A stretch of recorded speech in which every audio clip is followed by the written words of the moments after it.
passer un bon moment, passer un moment autour d'une table, autour de bons produits qu'on va avoir pris plaisir, nous de notre côté en cuisine, à magnifier, à essayer d'en apporter la quintessence et de partager. Voilà, je pense que c'est vraiment l'esprit qu'on essaye de porter au quotidien, mes équipes en cuisine et aussi en salle évidemment.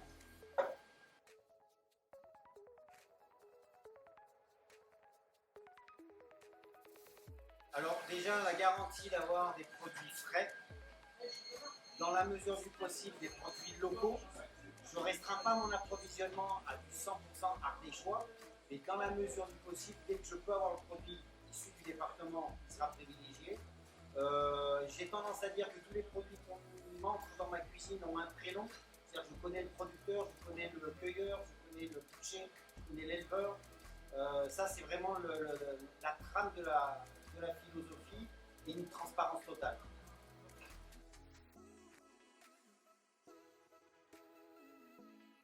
Il y en a beaucoup. Il y a déjà tout ce qui vient du sol ardéchois.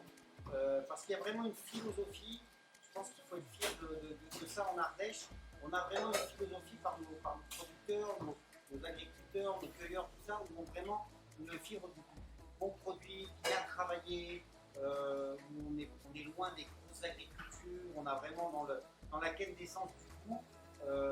Après, j'ai un faible pour la viande, la viande issue du département parce qu'il y a vraiment une philosophie, ça rejoint ce que je viens de dire, comme le fin gras par exemple, et puis le porc. Moi j'ai la chance de travailler un porc qui est élevé à 5 minutes du restaurant, le porc de Didier Boirel à Mirabel, porc plein air, et voilà, le porc c'est quand même un peu emblématique de l'Ardèche déjà par la charcuterie.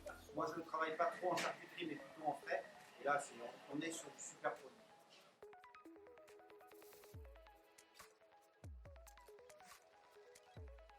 Alors j'ai des cuvées coup de cœur du sud Ardèche, parce qu'on a la chance, au même titre que les produits ardéchois qu'on rentre en cuisine, les vins sont tous des vins identifiés, on a rencontré, c'est mon épouse qui s'occupe de tout ce qui concerne la cave, et on connaît tous les vignerons qui sont à notre cave.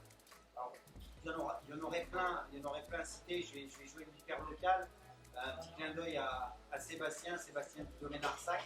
Et moi je suis très blanc, donc la cuvée avance de Sébastien du domaine Arsac qui est ici. Voilà, ça c'est un petit coup de cœur, mais encore une fois il y en a plein d'autres.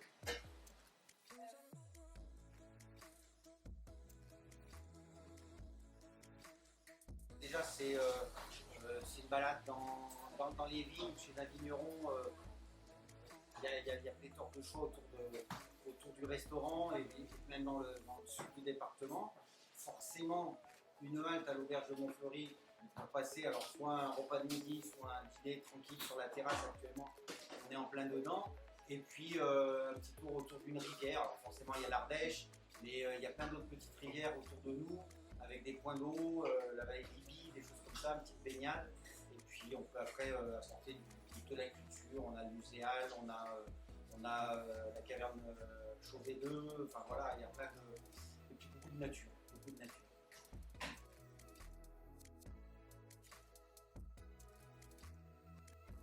Oui, bah, c'est quand même une histoire de cohérence dans la démarche qu'on peut avoir. Encore une fois, on aura la même démarche qu'on a en cuisine, c'est-à-dire qu'on va faire du local à partir du moment où on va trouver le produit, dans le cas présent le vin qui va nous convenir, qui va nous plaire, et c'est souvent en adéquation avec un vigneron ou une vigneronne, faut pas oublier non plus, et voilà, il y a cette cohérence, mais on n'est pas fermé, on n'est pas, il y a plein d'autres produits, mais tant qu'à faire, autant faire les ambassadeurs de ce qui se trouve autour